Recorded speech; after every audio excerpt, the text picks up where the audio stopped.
Good morning, fellow Toastmasters. Good morning. I hereby call this meeting of Lake Mary Toastmasters Club 6440 to order. Before we begin, let's all silence our cell phones. I would like to ask everyone to please stand up for the Pledge of Allegiance, followed by a moment of silence. I pledge allegiance to the flag of the United States of America and to the republic for which it stands, one nation, under God, indivisible, with liberty and justice for all. You may be seated.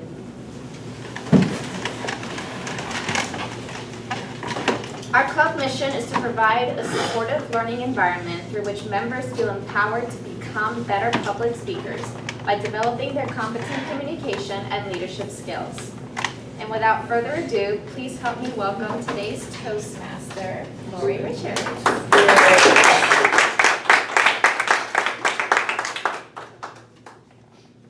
Good morning, Lake Mary Toastmasters. Good morning. Today is June 28, 2016. And did you know that today's the 180th day of the year? So we are almost exactly halfway through 2016. If you're somebody that sets goals at the beginning of the year, now is a good time to reassess them.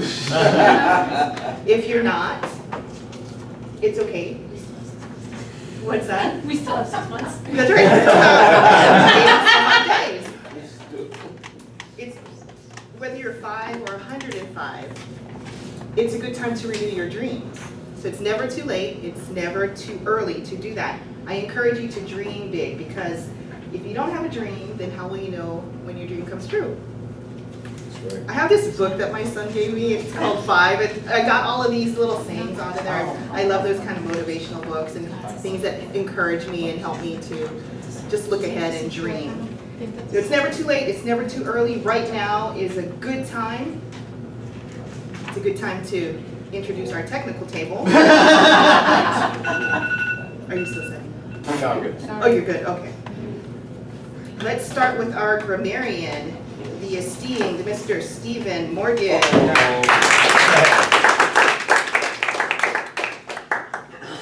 phrase like that, I might get some grandiose ideas of my own. Of which the word of the day is grandiose. If you haven't noticed yet, it is on the agenda, meaning seeming to be impressive or intended to be impressive, but not really possible or practical. For those members who have already given their icebreaker, you get a chance to speak today, find a way to sneak the word in or pay the penalty.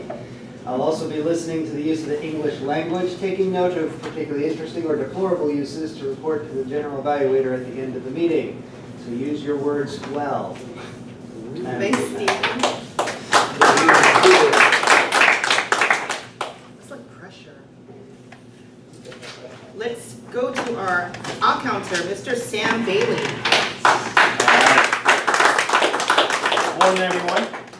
As all counters, my function to listen for use of filler words such as you know, so, okay, and any other audible pauses as fillers. I'll be noting if members perform any double clutches, which means to say things twice, such as this means. And finally, I will include things which might be distracting, such as lip bends. It'll be in some grandiose report at the end. Nice job, Sam. Thank you. And finally, last but not least, the beautiful Alexandra Balda.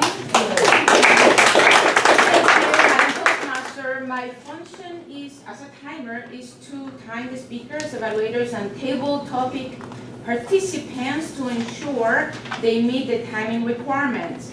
And the timing requirements, I really hope everybody have a grandiose work. And Hadi, we have 8 to 10 minutes. I'm going to show you green at 8, yellow at 9, and red 10. We have Mr. Gus Davis, 10 to 15 minutes today. We are going to do, how do you want to do? You want to do 13, 14, 15, right? That makes sense? Yeah. Okay, perfect, we'll do that. And I will submit my report at the time, at the very end, but I'm forgetting something, the table topics. Table topics. Yes, I knew it. Table topics, we are going to be doing 2 minutes. Is that correct? 1 is 1 minute. 1 minute and 12 seconds. 30, 30, 45. 45. Okay. 45 plus minus 15. 30, 45. 45, and 60 seconds.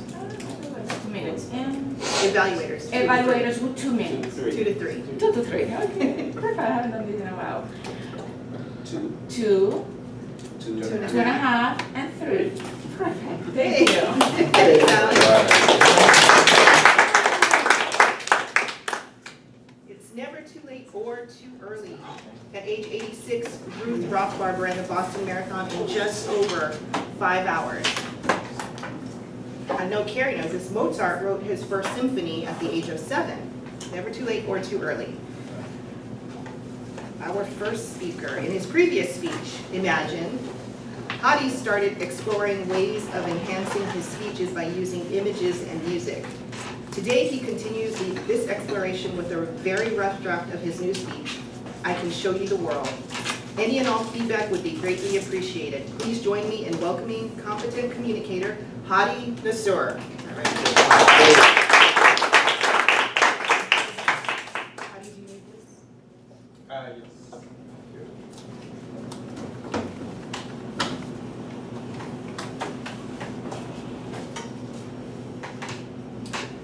Traveling is not a grandiose fantasy. Whenever I've spoken to friends about traveling, I hear the same consistent excuses every time. I don't have the time. I don't have the money. I'm too scared. I don't know what I would do all out on my own. Well, ladies and gentlemen, fellow Toastmasters and guests, I've done it. I found the way to get creative, to make money as I go along, to stay at friends' houses and save a ton of money there. I managed to travel to 3 different continents over a 3-month period, and my total cost, including accommodation, food, and airfare, was under $4,500. Yeah. That's less than what I would have spent here in the United States. So, I can show you the world. Shining, shimmering, splendid. Tell me, Lake Mary Toastmasters, now when did you last let your heart decide?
Can you imagine what my life would have been without all of these amazing experiences?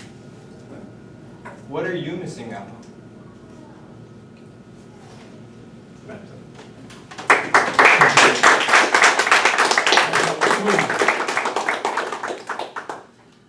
Timer, may we have 1 minute on the clock, please?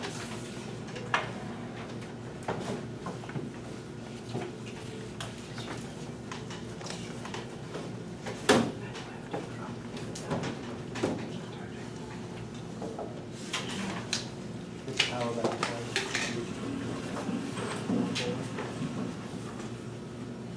Hit the power back twice. Oh, cool. Still lit. Where's it? Still lit. I'm done. I'm done.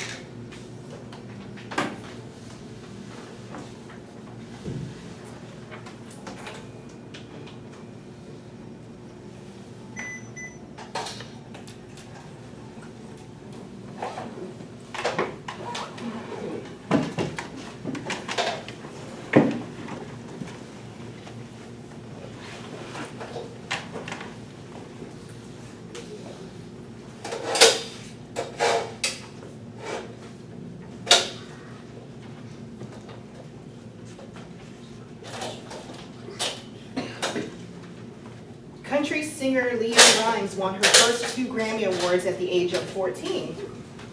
American folk artist Grandma Moses started painting at the age of 78 and was still participating in one-woman art shows well into her 90s.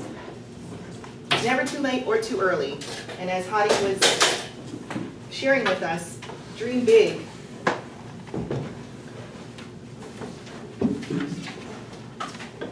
Gus Davies is our club VP of education. Today, he will be giving the second of 2 speeches to complete and qualify for the Advanced Leader Bronze Award. He is speaking from the Leadership Excellence Series. This is a set of presentations addressing the subject of leadership. The goal is that members will learn about the skills they will need to be successful leaders inside and outside of Toastmasters. Today, Gus is speaking on Delegate to Empower. He will discuss how to effectively assign tasks and responsibilities to team members. Our speaker is passionate about his leadership qualities, skill, and role. Delegate to Empower is one function that Gus implements at home with his congregants and parishioners and in both local and global communities. His achievements and accomplishments are credited to effectively delegating to the right people. The title today is Let Go to Grow. Welcome, Gus Davies.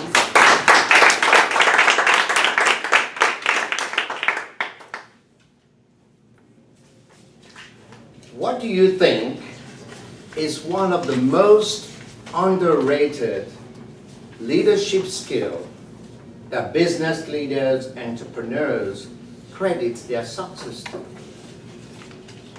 Let me tell you what the founder of the Virgin Group, Richard Branson, which I probably flew in one of his planes that started the Virgin Group, he said this about delegation. Richard said, "Delegate and let go." And he continued, "If you really want to grow a business, you've got to learn to delegate. You have to learn to give it away." Let me tell you what 2 of our presidents in the past said about delegation. Theodore Roosevelt said this, and I read, "The best executive is the one who has sense enough to pick good men to do what he wants done, and the self-restraint enough to keep from meddling with them while they do it. Good leaders delegate." I think you just saw how that was demonstrated in a grandiose way by Hadi's speech. He delegated the technology to Stephen Morgan. So Stephen had to come in with the projector and set it up, and he came with his computer. Also, President Ronald Reagan said this: "Surround yourself with people you can find, delegate authority to them, and don't interfere as long as the policy you've decided upon is being implemented."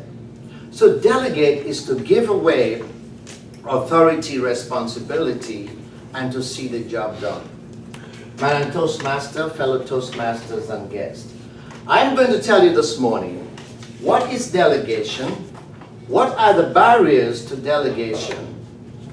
And ways you can learn how to delegate, and the rewards, the benefits of delegation. Sometimes you've heard people say, this is a myth of delegation. If I want to do the job well, I'll just do it myself. You know, it takes a lot to tell somebody what to do. You know, people who do that, they are suffering from what we call control freak syndrome. They just want to have it all to themselves.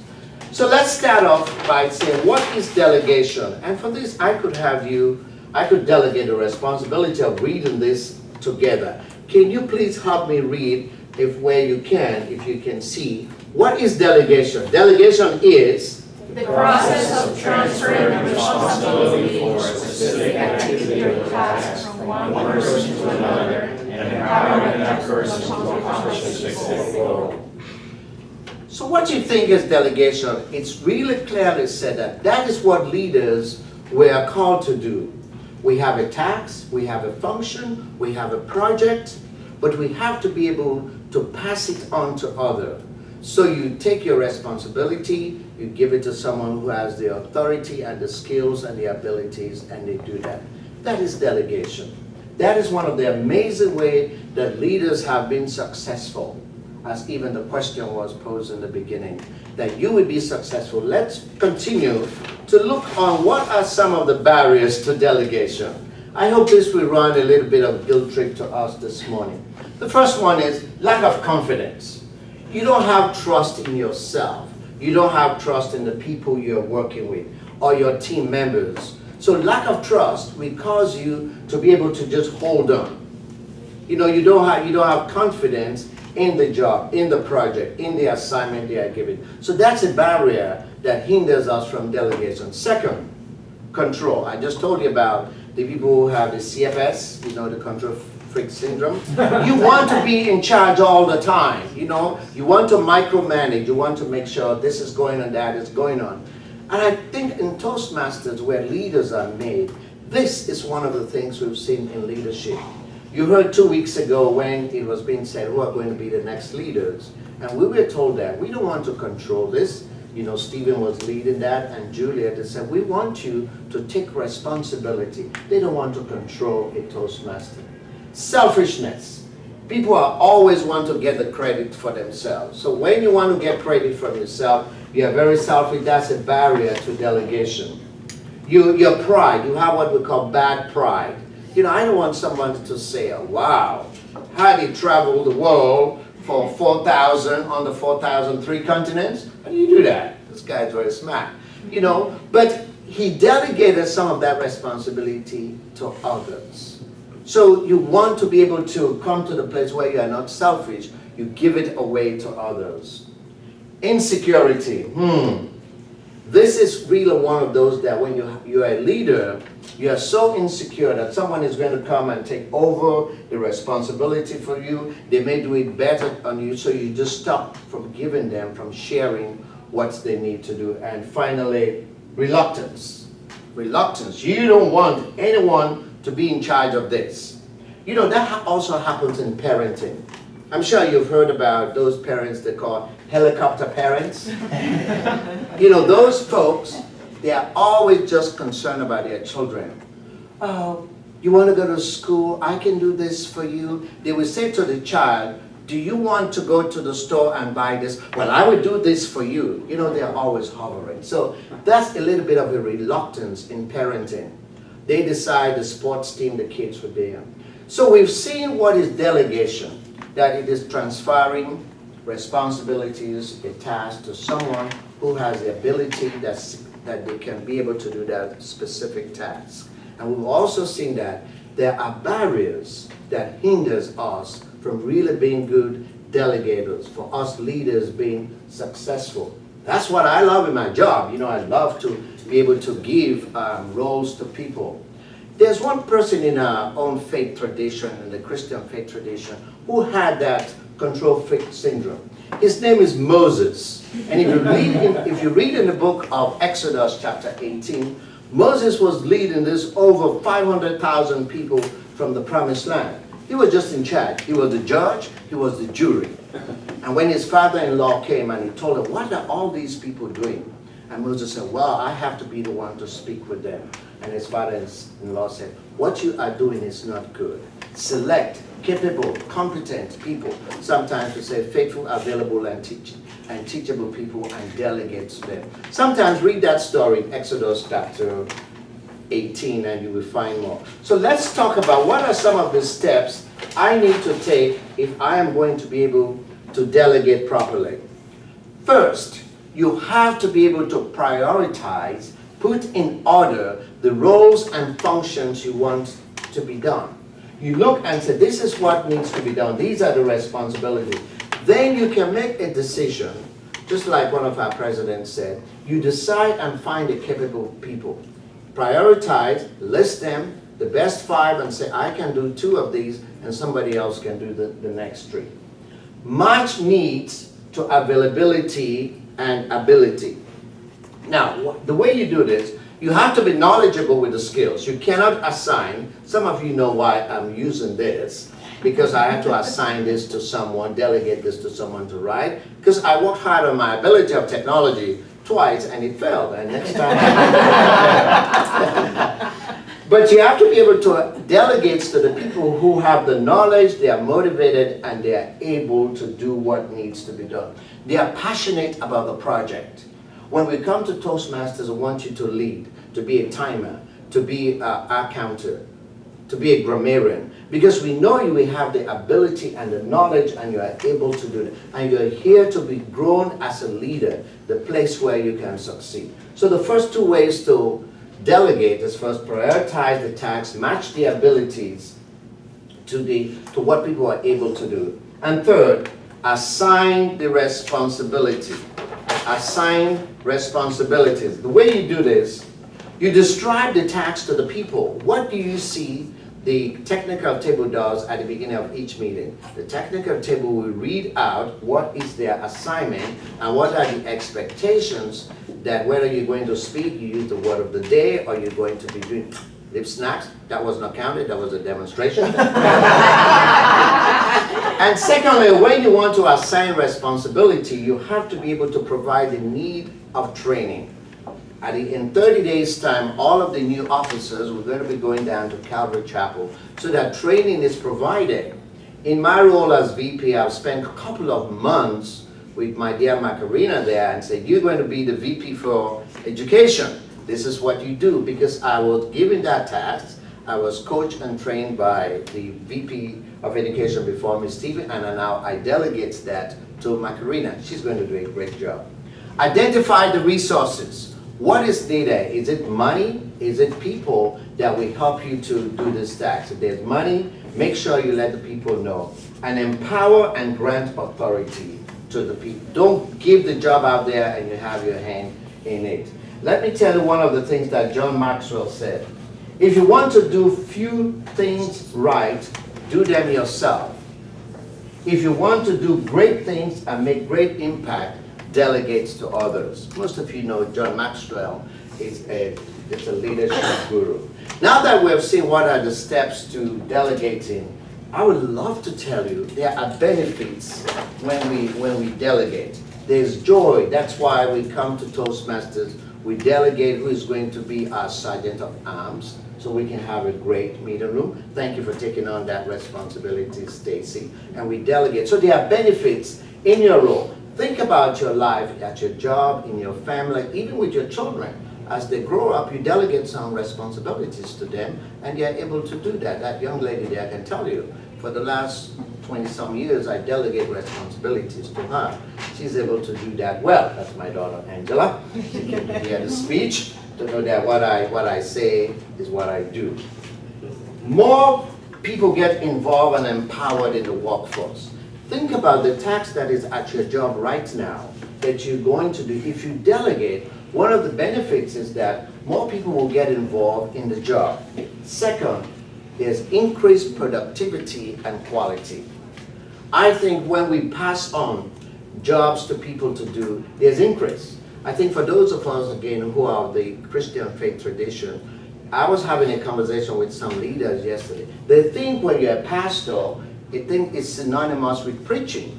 Well, that is just a cultural mindset. When you read the book, the Bible doesn't say if you're a pastor, you have to preach. It doesn't.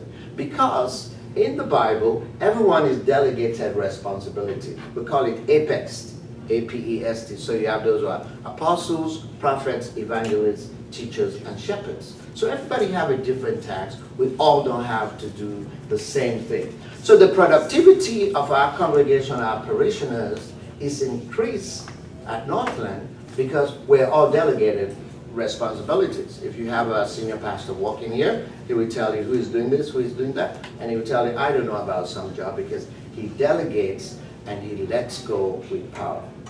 Next, it will always reduce cost in your operations. Have you found that? If you're sending the same number of people to the same training, you don't delegate specific people to go do something, or everybody's trying to do the same thing, it comes to a place where there will be a problem in the cost. So if you delegate, you have less people, you have less money you are spending. And next, I have more innovation. Isn't that amazing? That's what I love to see with our technical team, even where I work. Those guys, they have technology and innovation. We have this young man called Asha, and he just knows he can do anything with technology. You know, so he's so innovative that he can create, you know, there's a stuff they're working on in the office they call Mind Flash. He can take that and put training materials in it, and he can use it for all of us. And there's greater commitment from the team members. So the next time you are thinking about delegating, you want to empower people, think about these roles. Before I summarize, let me tell you an African proverb. If you want to go quickly, go alone. But if you want to go far, go together. Think about that as you consider what do you delegate. I am because we are. That's another proverb. We do things together. Many hands make what? Light work. You all know that. So today, as we finish here, think about delegation as the process wherein you pass on responsibilities, tasks to others, and you give them the authority and the accountabilities established. You do follow up. Now you know how you can do that. In the next couple of months in our Toastmaster, we are going to continue to invite some of you in roles that you can perform and be a great delegator. Madam Toastmaster.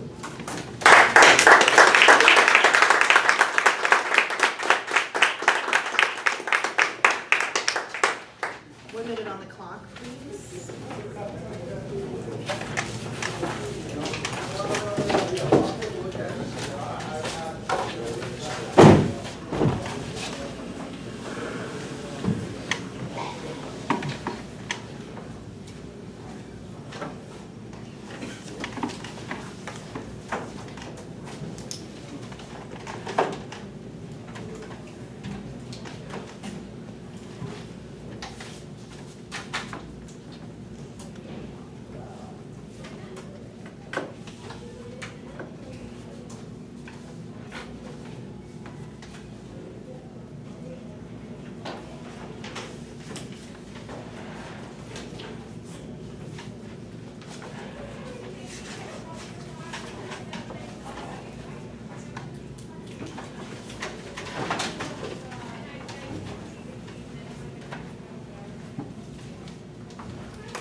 At age 20, Debbie Fields founded Mrs. Fields Cookies.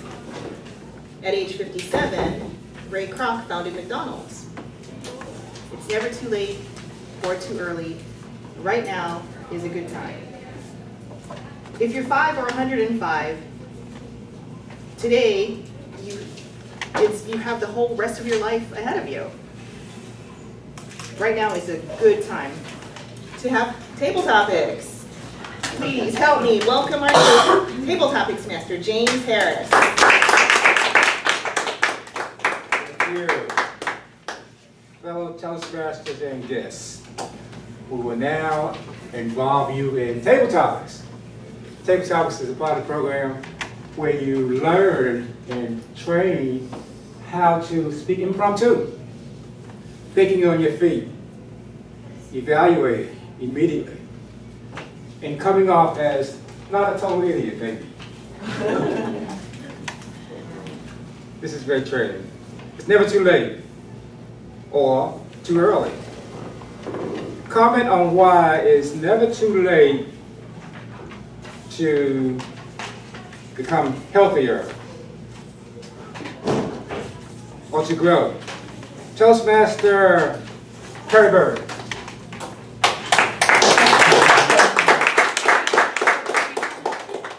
Like I should be doing? I have found, for me, as far as never too late, a lot of you know, but I don't know if all of you do, I was diagnosed with MS 3 years ago. So with that, I have had to change some things, and I'm still working towards that progress to make sure things that I stay at least as healthy as I am now in 20 years. But like I said, things that I did earlier in my life, I don't know if it affected that or not or whatever, but that's why I say it's never too late.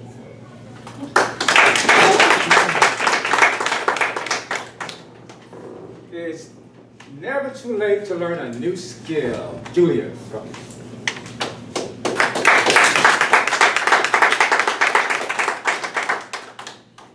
Madam Toastmaster, sir, it really is never too late, and I'm a firm believer in education and everyone continuing to learn and improve and strive toward being better, because I think that's what makes life exciting. And without some of those goals, some of those dreams, we have no opportunity to advance, to learn, to be excited about life. So it doesn't matter if you're 15 or 55 or 85. Having some kind of dream, some kind of element to learn that excites you, something new that can develop you as a fuller human being so that you can give back to others. You know, that's a theme of mine, is never too late. Right. It's never too late and never too early to start a savings plan. Stacy.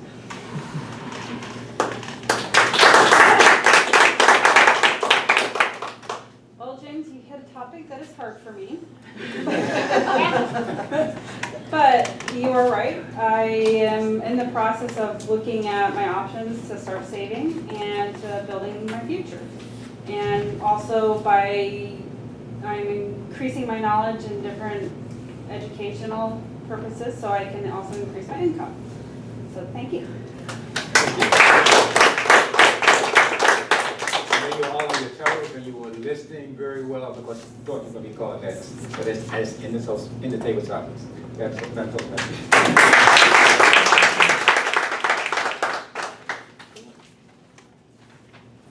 Thanks, James.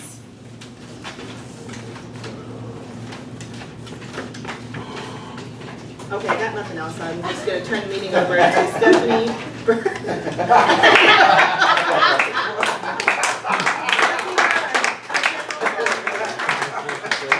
I don't have much either.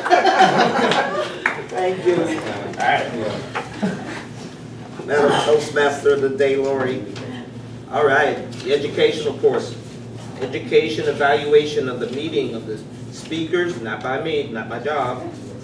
I will delegate that to our competent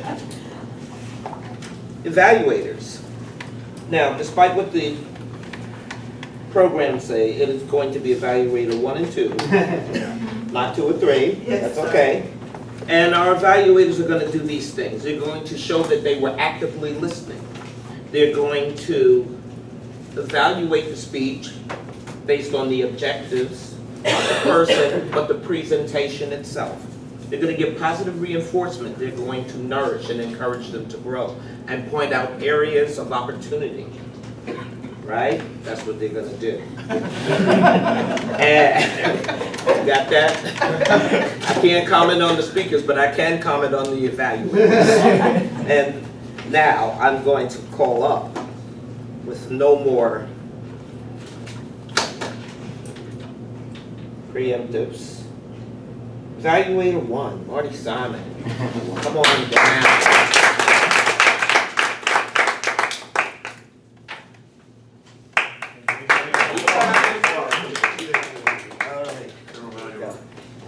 Good morning, fellow Toastmasters. Thank you very much, General Evaluator Hadi.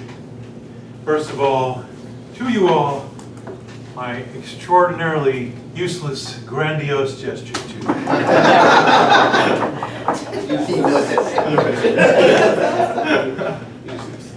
This is an interesting speech to evaluate. I found myself captivated immediately by your opening. I thought it was extremely strong. Not only on the topic, because you did have me singing the Aladdin song, and it was in my head, and it's still in my head, thank you, and will be for the rest of the day. You set me up traveling the world and what you accomplished with this amazing 3 continents over 3 months, less than $4,500, and I wanted to know more about that. What were some of the tricks besides mooching off of people? How did you save on airfare? Where did you stay? Was it Airbnb? Some of those things that I really would have liked to have known so that I could potentially use them in my life and share with the rest of the group.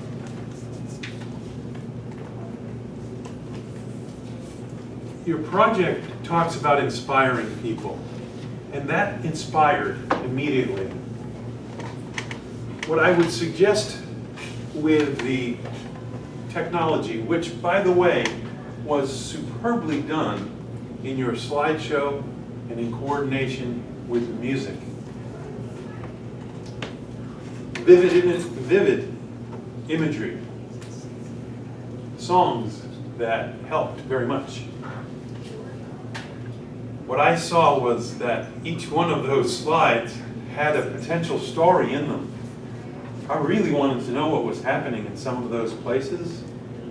And if you had picked maybe 1 or 2 of those to maybe talk about what inspired you during those occasions. Why did you go to Germany? Why did you go to Ernst country, by the way? Enjoyed that very much.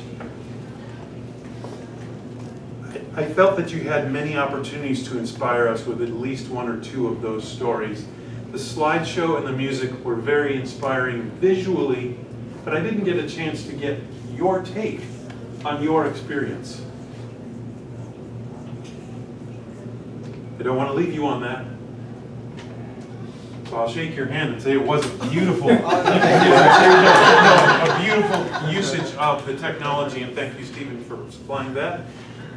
Madam General Evaluator. I'm going to crash and burn on in about 2 weeks. There was grandiosement at its finest. Thank you, Marty. Our next evaluator is already up and on the scene. Phyllis Harley is going to evaluate Gus Davis' production. Thank you, Madam General Evaluator. First off, please bear with me as I am continuing to deal with the Lord Bacallness of it all and finishing up my cold. But I'm very glad I hit today as one of my return days, as I've been absent so many times, because Gus actually hit on a topic that I deal with every day in my office, the topic of delegation. Now, as part of his series, he has the specific material that he has to present. But Gus, I think, did an excellent job in taking that material and making it his own and making it useful to all of us here in the room. The first thing he did very well was the opening. He started with the opening, had lots of detail, and made a very good frame for what he was doing throughout the whole speech. The other thing I love, which I think I've talked about before, that is not really given credence in teaching, is the repetition. That is something, I love the use of repetition, so having us to repeat the main core of what he was going over in his speech out loud, giving the definition of delegation, I thought was wonderful. Now, he did refer himself to the technical issues that we've seen in the past with some of his speeches, so I thought it was great and excellent that he went forward with his hard copy materials. I love the way that you have, because you've done that before with the pads of paper. I don't know who you have writing those for you, but they do, or if that's your own handwriting. Delegate. You delegate, perfect. But that, I would love to have that. I would love to have had that when I was a teacher, to have that nice handwriting and the nice little bits of color that were used throughout. One of the elements that I am supposed to look at is the vocal variety. Now, Gus has a very authoritative voice as it is, and it's very clear, very good use. I didn't see a whole lot of purposeful use in dramatic use of your voice throughout the speech, but I also don't think it needed it. I thought the way that you were presenting it in the materials and what the materials were excellent. The other thing I love, and I am a collector of this, is quotes. I'd actually heard 2 of those quotes before, because I'm a big fan of Thomas Jefferson, and I think he used a Benjamin Franklin quote too. Those are 2 of my favorites. But I loved your use of quotes throughout. And one of the things I liked best, and I think I'm using this correctly, is your allegorical references to Moses. I thought that was excellent, the way that you put that in there and gave that example of, here's an example from a piece of literature or from a book of faith that is applicable in a business or in your life situation. I love the way that you wove that in there, and knowing your profession, I thought that was excellent. The other element that I'm supposed to look at and evaluate is the use of notes. And as everyone saw, Gus had himself placed here well with his visual aids on one side and the podium set with the notes easily readable. This was a 10 to 15 minute speech. I thought your reference back to your notes was appropriate and never distracting. So I thought your use of notes was excellent. My suggestions on improvement would be maybe some more practical tips, but that's because this is a topic I'm interested in, and I want some more things to help myself. So overall, Gus, I very much enjoyed your speech. Thank you. Thank you.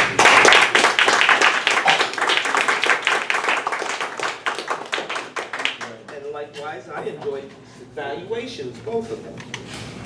Now, on to our technical tape. In 60 seconds or less, let's have those reports. Let's start with our timer. Alexandra Balda.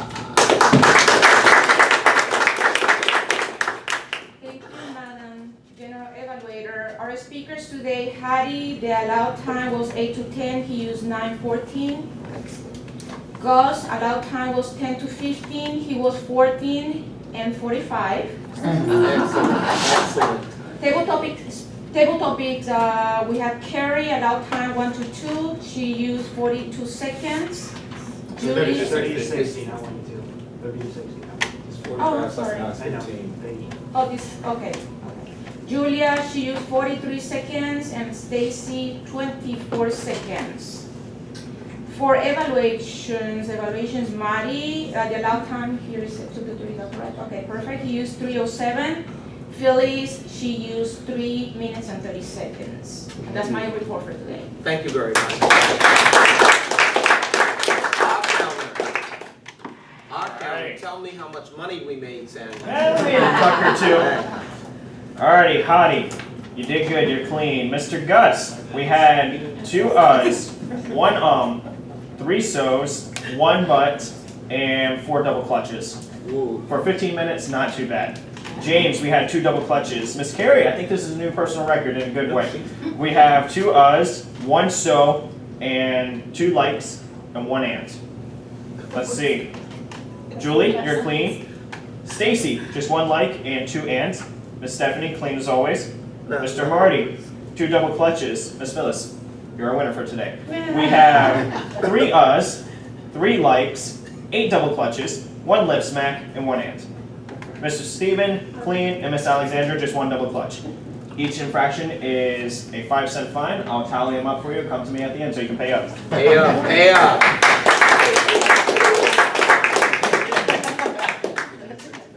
Grandiose grammarian Morgan. Who used the word of the day? Who used poor English? and who used exceptional? Yeah, but you wanted me to stay to 60 seconds. All right,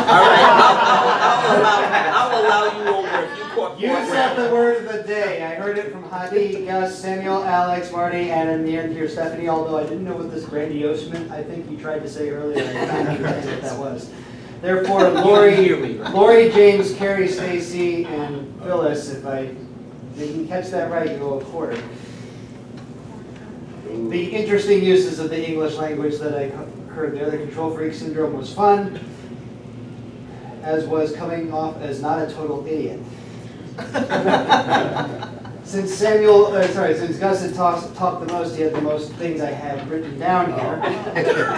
Lack of trust will cause you to be able to just hold on. You were already able to. It wasn't lack of trust that caused you to be able to. It caused you to hold on. There are barriers that hinders us. Get the verb, subject together, and the technical table describes their responsibilities. Subject, verb, adjective are mixed up here now as to which tense. Are we plural or singular? Plural. Then it would be describe and not describes. Yeah. Pastor is synonymous with preaching. Good use of synonymous. We'll have to make sure everyone remembers what that word means. Those guys that they have technology and innovation. It's like innovation is something I pull out of my pocket. I have it. Right. Not really the quite use of that word. Today you have the whole rest of your life ahead of you. Thank you for the true wisdom. Increasing knowledge and different educational purposes. This is the word I heard. This didn't sound like what you were trying to aim for there. No more preemptives. To look up what that word is, at least you didn't say a do. I was struggling not to say I can tell. Phyllis had the voice is very clear, very good use, is how you said it, and that parallel doesn't even make sense.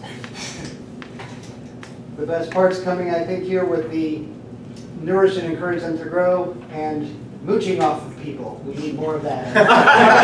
Thanks, Stephen. I always get excited when I see Stephen as grammarian. I know we're going to get a good word and we're going to get our English or grammar corrected. Thank you. Now, let's talk about this meeting.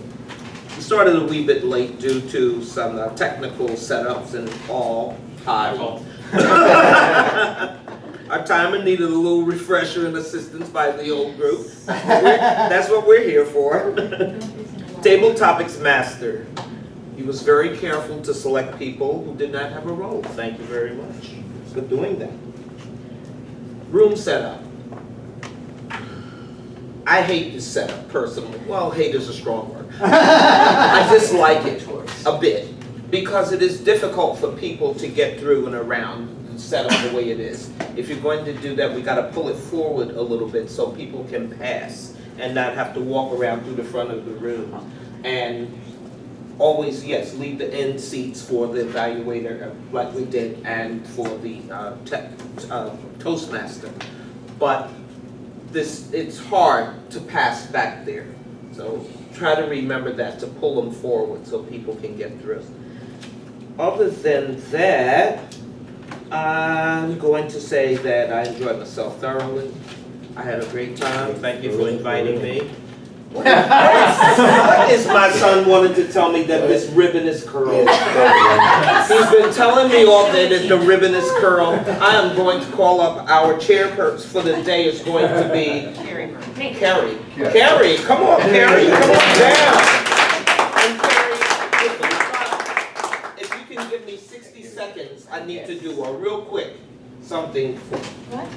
If you can find 60 seconds for me. Do you want to do it right now? No, do your do your thing, do your thing. Okay. First, I want to call up Gus, as he has now got his Advanced Leader Bronze. And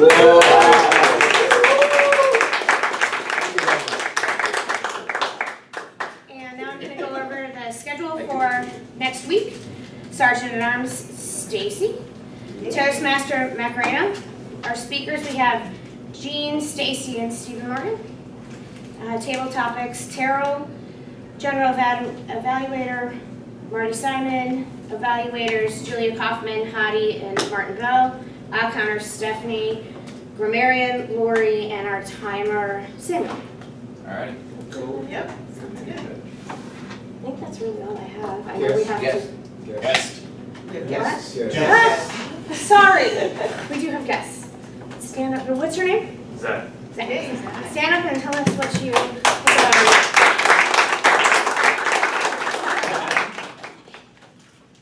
Well, hello, my name is Zach. I'm sure Sam has mentioned one or two things about me since those who have met me have said that he has mentioned one or two things about me. I pray to God it wasn't too grandiose. I'm an active duty soldier. I'm currently stationed at Fort Bragg. I get to come home to this beautiful state once every 6 months, and Sam, since he's been here, has said nothing about it, or has said, nothing except wonderful things about this place. So I figured while I was here, I'd take the opportunity to see what it's all about. And his, I guess you would say, advertisement of this place was in nowhere near grandiose and has met every expectation that I had for it. So thank you guys for allowing me to be a part of your meeting for today. Thank you.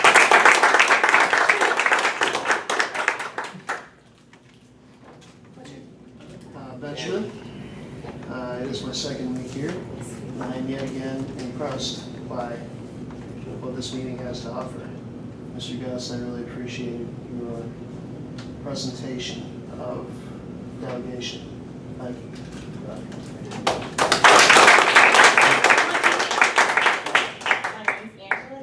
I was invited by Mr. Gus Davies, who's my father. I'm contemplating attending joining a Toastmasters group. So he always talks highly about his group.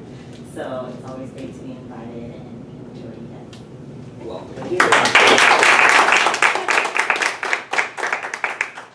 Thank you, Kerri, for allowing me my 60 seconds here. I have a couple of special presentations to make. As you know, we have an active mentor program, and I consider them a great part of the leadership team of this club, any organization, your mentors. They're the backbone who guide the new people, who help them learn the culture, the program, the roles, and these mentors have been doing that. They've taken the training, and so now they're going to get their pens. The old mentor pen was the same as the outstanding member pen, so they redesigned it. So you have the newly hot off the press pen. And I'm going to ask Toast mentor Gus Davies to come forward. You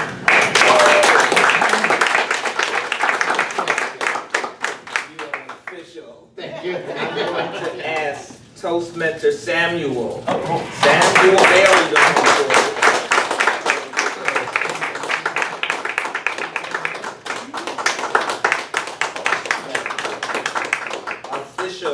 And I'm going to ask one of my newest Toast mentors to come forward, but I saw her so actively engaging in doing the thing that I requested or suggested that they do, following the speeches along with the other evaluators. Lori. Thank